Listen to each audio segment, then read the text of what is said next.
diversity dance company. Ravyn is a black widow from Basket, is a Tanzanian two-spirit queer and transcendent empowerment storyteller. Ravyn is an abolitionist and co-founder of Lily Nana Diversity Dance Company. She is Canadian best-selling author, one of the top 25 women of influence in Canada, and co-founder of Black Lives Matter Canada. She serves as the steering team of the Black Lives Matter Toronto chapter, a group committed to eradicating all forms of anti-Black racism and to supporting Black healing and liberation of Black communities.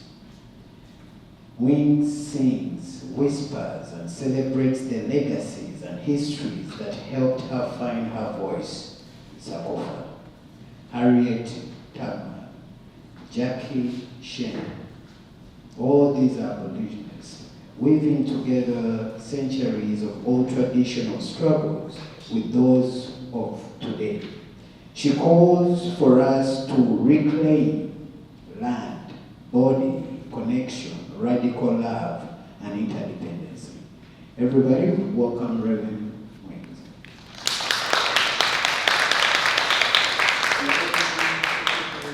My name is Ravyn. I grew up on the island of Bermuda, and so a lot of my perspectives and experiences have been shaped by growing up on a 24-mile long island. The population of 60% Black folks, 40% of a mixture of white, Filipino, Japanese, and South Asian folks. And I also went to high school in Georgia, which really was formative in shaping my politics and the ways in which I had to navigate safety from a very young age. I've been living here in Toronto, for those of you who know it by that name, for about 20 years now. First coming here to dance and to build a life for myself that I dreamed about when I was younger. And over the past 20 years, I've been part of and created many different collectives and groups, all of which had the aim of seeing ourselves as human on stage, being fully ourselves in the way that we express our truths, our values, and our history. And so I had a felt experience, a bodily experience of liberation long before I started organizing for Black liberation. So I just wanted to give you a little bit of that background before I go into what I want to share with you today. So, good morning. Happy Pride, everyone. Today will be the Trans March here in Toronto, and I'm really excited to march with my kin this evening here at our lands, which are stewarded and protected by the Haudenosaunee, the Wngz peoples, the Anishinaabe, the Chippewa, the Métis, and I myself am a Mohawk grandchild. And so a lot of what I do in my work is abolitionist storytelling. I venerate stories of the past, bringing them into a contemporary space for us to really get critical about the ways in which we strategize care in our communities. And what a time we are in right now. But also there's no better time to be together in this moment to celebrate our lives as trans people and spread the strength of communities coming together to learn one another. Today I will speak about safety for trans people, but before I go into that, I want to invite you in this moment to take a moment to acknowledge your own body in this space, in this time, this vessel that you have been tasked with taking care of. We want safety in a felt sense, not as a fantasy or faulty promise, but as a practice of our inner collective community. And what better way to start than with ourselves, right? And so we're going to do this by taking some deep and intentional breaths that I will lead you through. Because it can be difficult to focus on our bodies, all have different relationships, relationship journeys to them. But I also encourage this as a practice for you to bring some love into yourself, into your listening self, into your self of witnessing today, so that we can also identify what safety feels like in our bodies, so that we can advocate for the conditions that make that safety possible outside of ourselves. So let us begin. I'm going to ask you first to think about 4 directions. There are many directions. We'll focus on 4. North, south, east, and west. We'll start with the south. So in the south, I think of, and I want you to think of where you come from, the histories and the stories that make up your reality. It can be very immediate. It can be, you left home today kind of thing. But you're breathing some generosity, and you're breathing some appreciation for this history, your ancestors, this space of rootedness.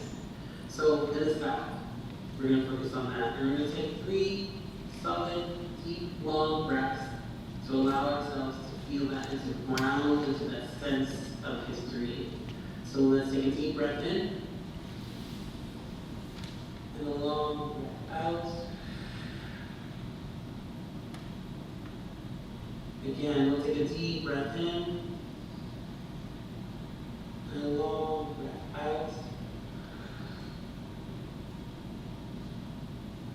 I know that you're in space with each other right now, and breathing is a very political act these days. But I do want to encourage you to allow your chest to move, allow your ribs to expand as you breathe. So put some focus in those spaces as we continue. One more breath for the south. Deep breath in, and long breath out. Beautiful. This time, thinking of the north, we're going to roll our shoulders a little bit. Give ourselves a little bit of a massage. And the body. It can be slow. It can be one at a time. Really, your own pace. Doesn't have to be very big. So the north is where you're going. Your intention for today and your time together. So make some intention on what you're hoping for. Whether it's to learn, whether it's to share, and be a witness to some change today. So breathe into the north, deep breath in, and roll back. Beautiful. One more deep breath from the north, and release. Lovely. For the east, we're going to stand everything that we no longer need today. To the east, letting go of our fear of not having the right language, of not knowing what we could not have known. We're going to allow that to release, allow those tensions to leave our bodies in this moment. Take a deep breath in, release, and release.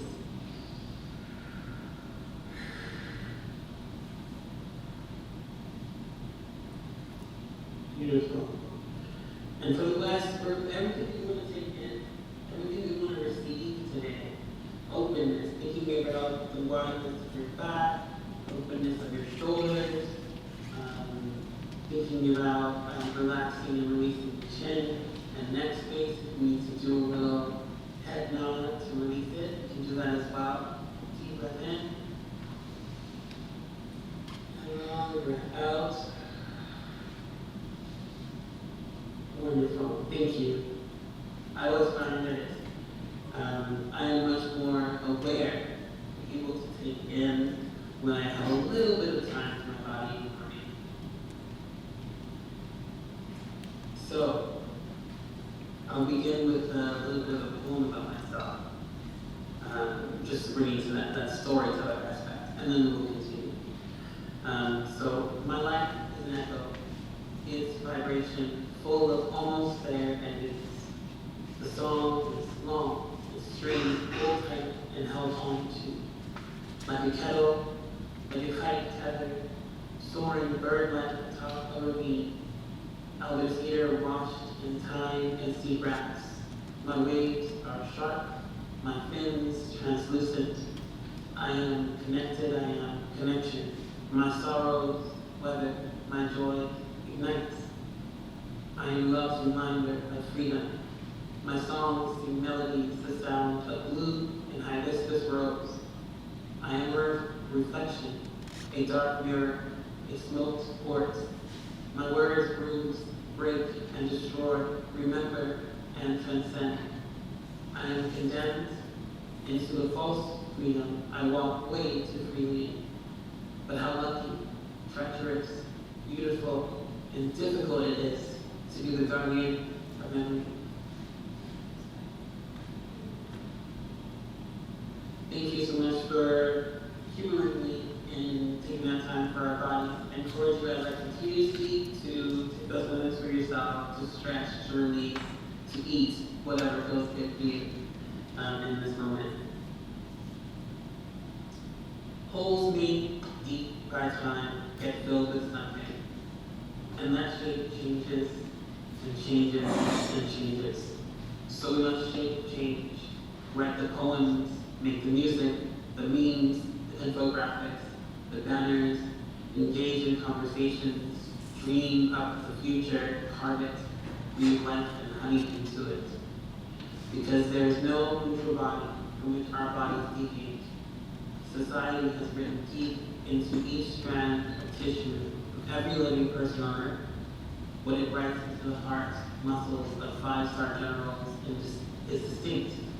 And what it writes in the pancreatic tissue and intestinal tracts of black single mothers in Detroit, of Mexicana migrants in Fresno, but no body stands outside the consequences of injustice and inequality. What our bodies require in order to thrive is what the world requires. If there's a map to get there, it can be found in the atlas of our skin and bone and blood, in the tracks of neurotransmitters and antibodies. That's a note from Aurora Morales. So, I'm going to tell you a little bit of story about myself, and then we're going to get into some talks about some safety.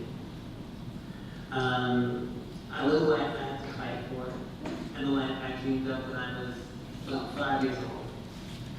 I had always been ashamed of myself. I was taught to fear myself and to hide myself, essentially to lie about who I was. To make other people feel more comfortable, I was taught that I was inherently bad, and that I had to prove my goodness. I never understood that as a young person. And I always had questions. I was a curious kid. I wanted to know how things worked, why things were the way they were. That curiosity has served me well in coalitions across the world.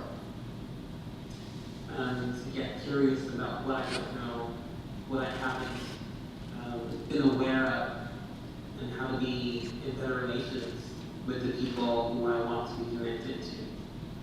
I always ask myself questions like, why was it that I walked into a room and laughed at me? Why are boys' toys and girls' toys? Why do I have to like sports and these certain kinds of sports? These are some of the questions that like rolls in my head. Because children in the ages of 3 and 6 years old often give clear signs as to who they're going to be when they grow up.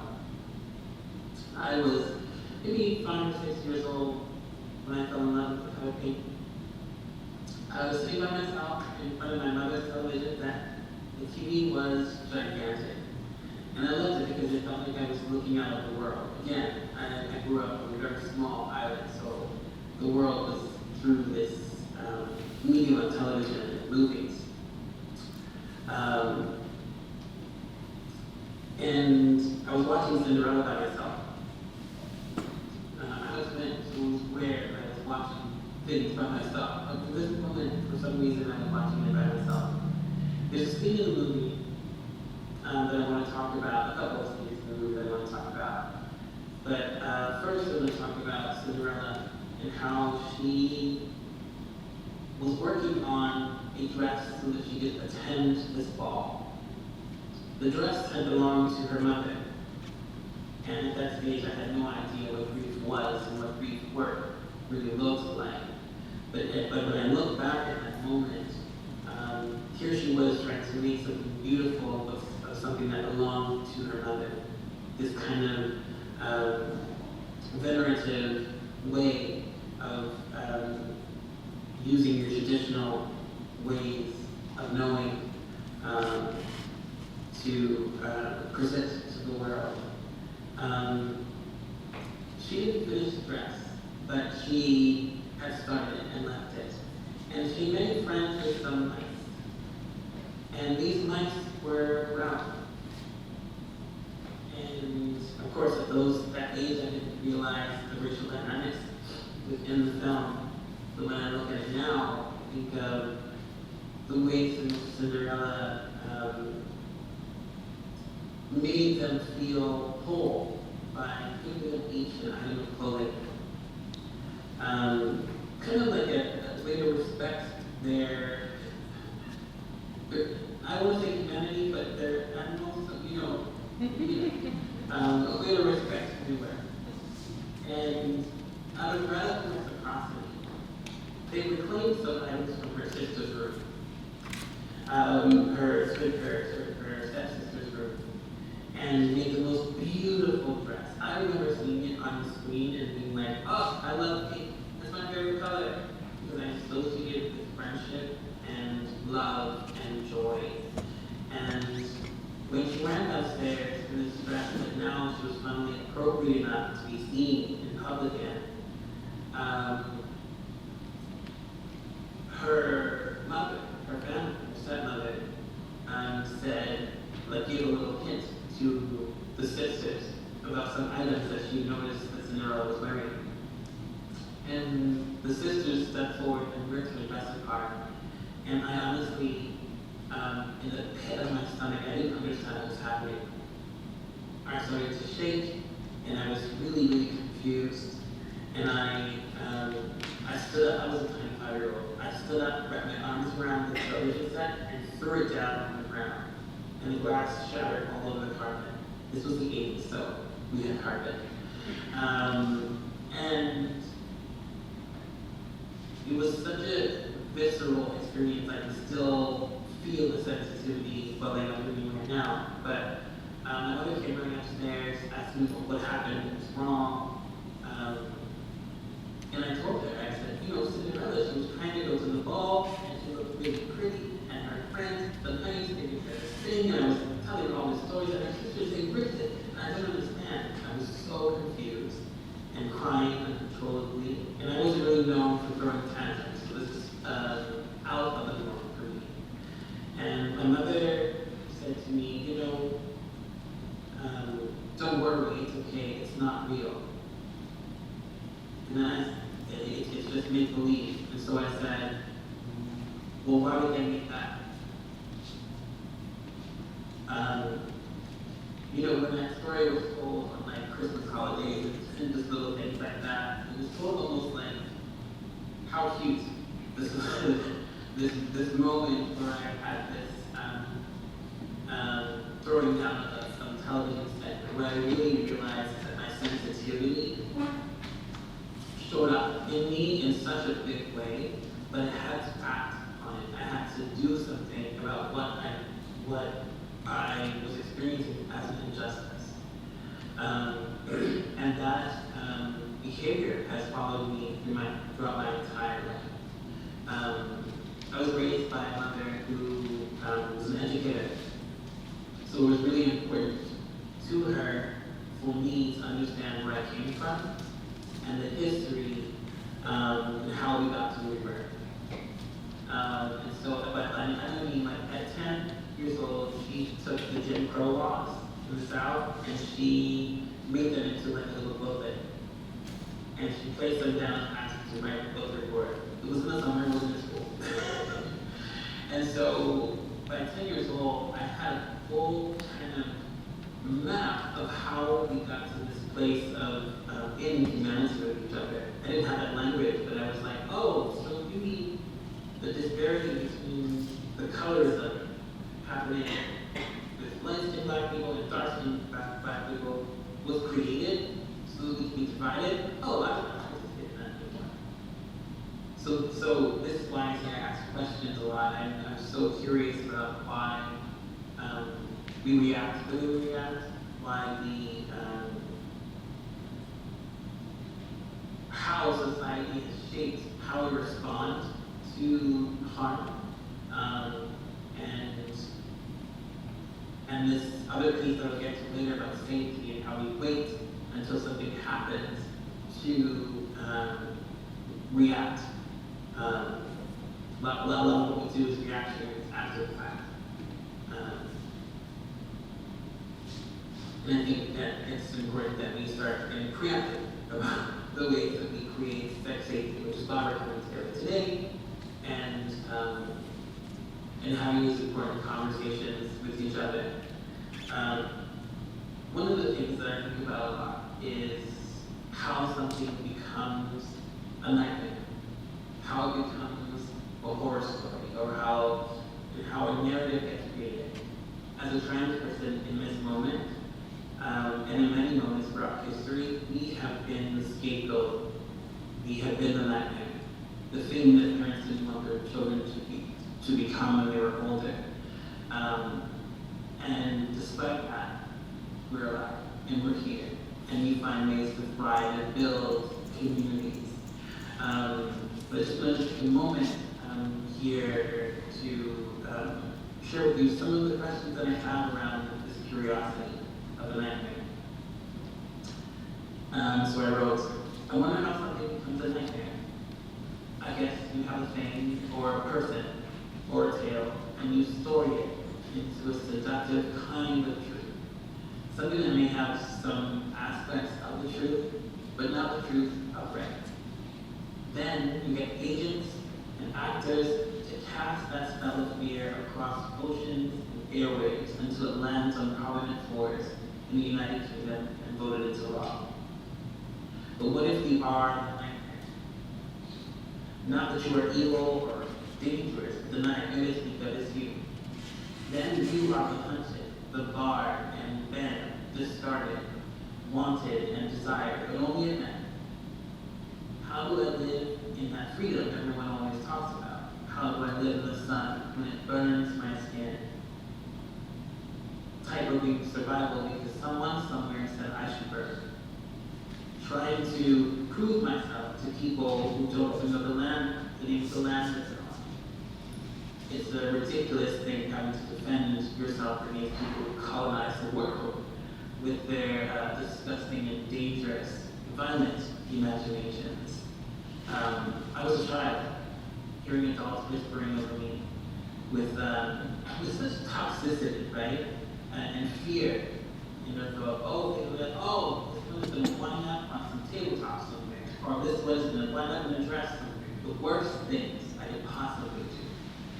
I was 8 years old doing that.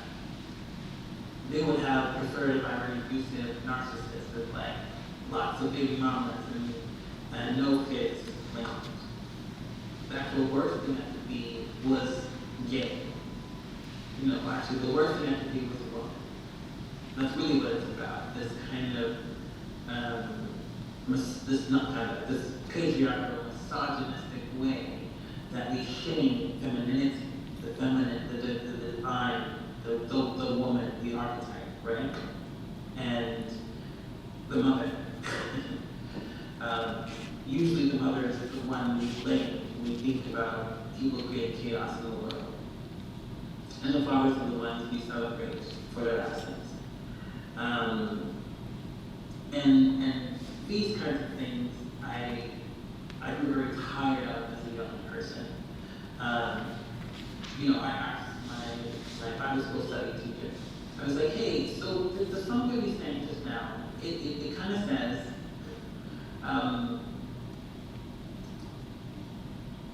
we are weak, but he is strong. I don't understand. If he made everything, why did he make us weak? What could make us strong? Because I think, like, my mother is strong. And she told me to answer me later, but never actually did, right? But these are the things that I was labeled as disrespectful for. Asking these questions that I was really, really kind of confused about.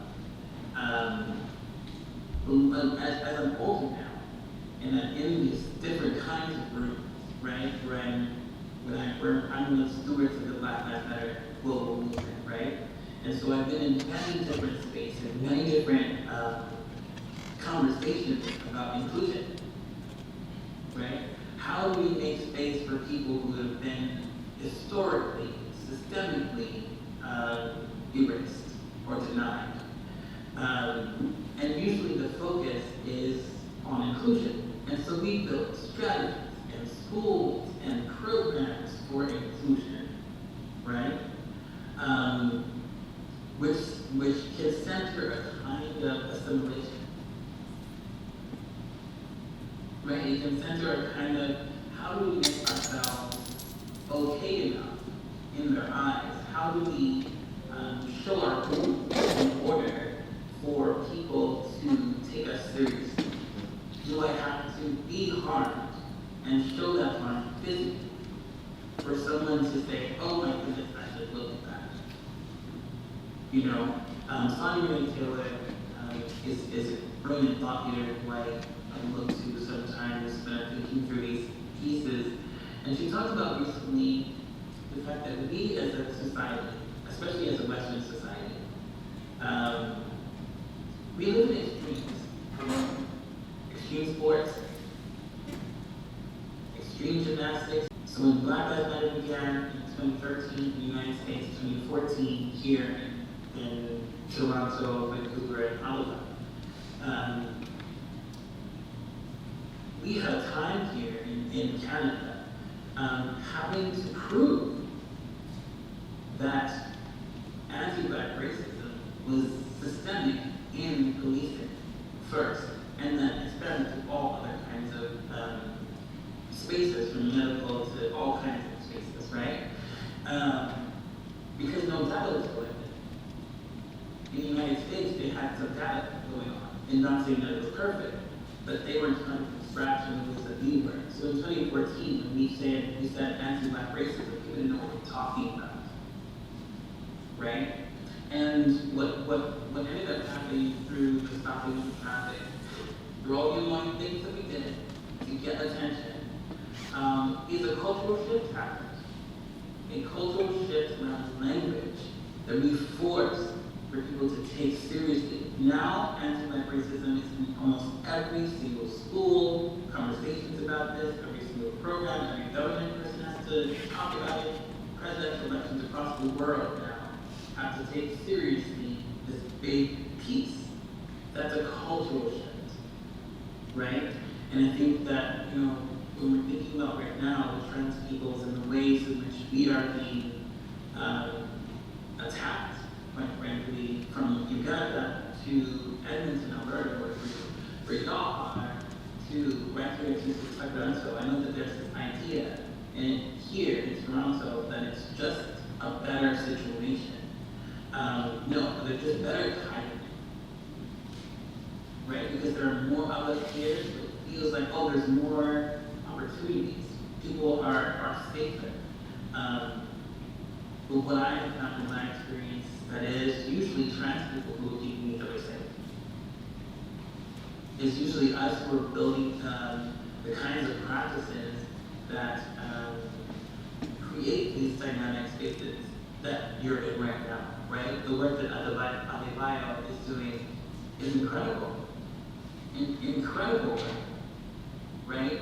But he didn't have to do that. Right? So we can both acknowledge that it's incredible work and that it's brilliant and that there is a whole lot of courage that goes into that. And the fact that some of us haven't been doing our share. Right? Like safety is a collective responsibility. But we've been taught for generations to shuck it all off to the police. Now I know in the room may not all be abolitionists, but humor me for a moment.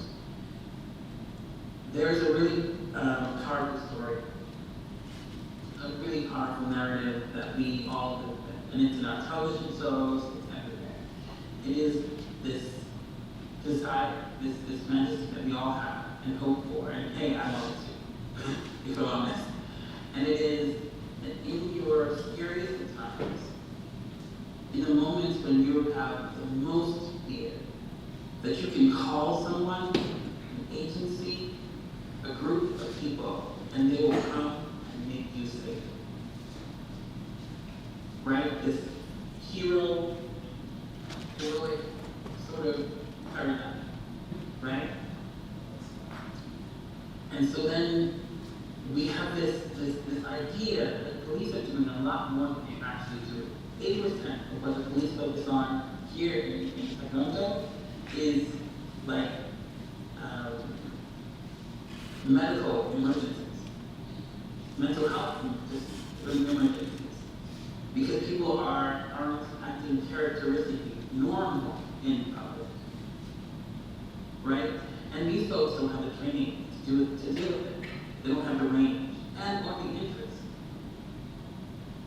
Yesterday I was at a rally, right, where we were fighting against cops wanting to get back into schools in the TDSB. And we kicked them out 6-7 years ago because there was evidence, data, research collected on how these children were being groomed into prison systems. Right? How 6-year-olds were being arrested. 6-year-olds. Right? And these kind of things were happening in Black and brown communities here. And we got the trustees to come together, we got them out. And here comes the Ford government trying to put money in their pockets by sending them back into these schools. It's only 2 weeks of training. Question: would you ever allow a surgeon, a therapist, to offer you care with only 2 weeks of training? And yet, this is what we have kind of become accepted of for our children. Right? And so that's like the zoomed out perspective that we are all doing across, right? When we're thinking about history being taken out of libraries, when we're thinking about indigenous folks fighting Bill 5 and these treaties that are being broken, like all this is actually connected, right? Transphobia is spiritual warfare, in my opinion. It is this act of fighting against people who know ourselves so well and have the courage to walk in that space. And throughout history, we have been the people in our communities who have been the guardians. in my two-spirit community, we are memory keepers, archivists. You know, it's important to remember what has happened. So a lot of my work is that, right? Reminding people of, hey, we've been here before. This is how we got out of that. This might not have been a great strategy, but this might be something that we can use. So when we're thinking about safety, right, we have to redefine the definition of what safety is, like what the collective understanding of safety is, and who is responsible for it. A lot of people think of prisons as this option, but we know that they don't really stop people from continuing to commit harm, right? They don't really create the conditions to address the behavior and to course correct so that there is reintegration into societies that is safer, right? But we have options and we have practices in our communities, especially in our disabled communities. Disabled and disordered communities have figured out ways throughout the year, because we had to create bubbles. A lot of us in COVID-19 early experience of it were met with the idea of having a bubble, a circle of people. Someone who was doing the grocery shopping, someone who was doing this part, or someone who was doing this part then. But that was a technology created by disabled and disordered folks who had to function that way, right? And so for trans people who are fighting for our lives, you have to have this like PhD knowledge of queer and trans history, right? They demand disclosure, even though they don't offer safety. They demand us to understand the sociological effects, the psychiatric, even endocrinology, the study of bones. We need that to be when we are defending our own humanity.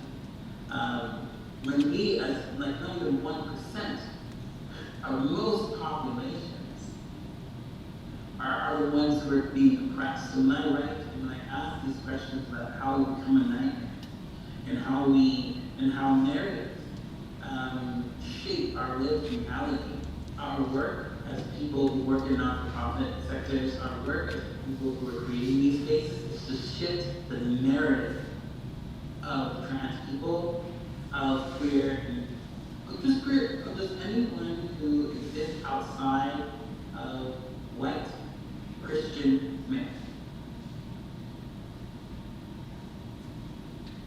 And even within the white male experience, there is nuance there that there's no space for in a society that gets built. Right? And so we are facing these opportunities in front of us to follow some steps in how we do that. One way that I've been doing it with Black Lives Matter Canada is we realized that people were coming to rallies and coming to actions because they were looking for a felt sense of community. Right? Because at our rallies and at our actions, we were singing, we were dancing, we were chanting, we were fighting for each other's lives, and we were keeping each other safe. For some of us, it was the first time we felt like people outside of our own immediate folks were looking out for us. And it became this kind of entanglement almost. Like the chaos was what was bringing us together. And we realized that was not going to be sustainable for very much longer. That we had to create some avenues for people to come together to learn from each other, to practice softness with each other and compassion, right? To understand how we are implicated in genocides all over the world, including this one. Right? And privilege doesn't necessarily mean that you have to be guilty. I don't think guilt is useful. Frankly, or guilt and shame, those aren't useful things as to transform behavior. But I do think privilege means that you use it. You use it to benefit the collective. I'm a trans woman, an Afro-Indigenous trans woman who people listen to all over the world. So my activity is to show up and to speak and it's to be in relationship to people, and make sure that I'm not the only person who is being heard. That's my job.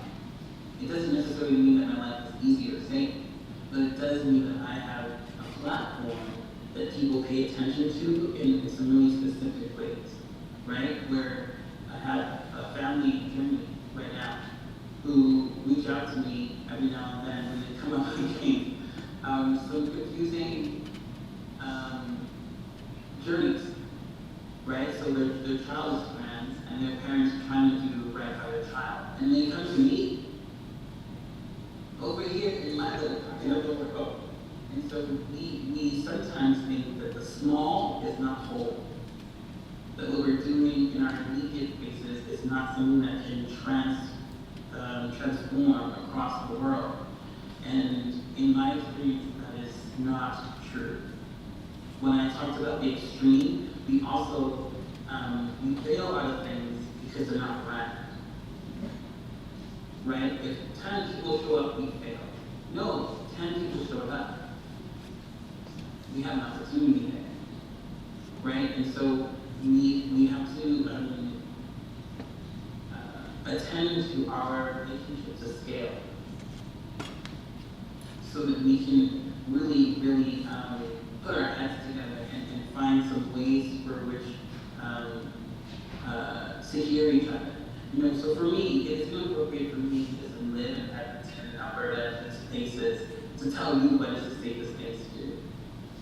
It's more important for you to create opportunities for the trans communities, trans people. It's not very much connected to a community, the trans people in the space that you're in, to tell you.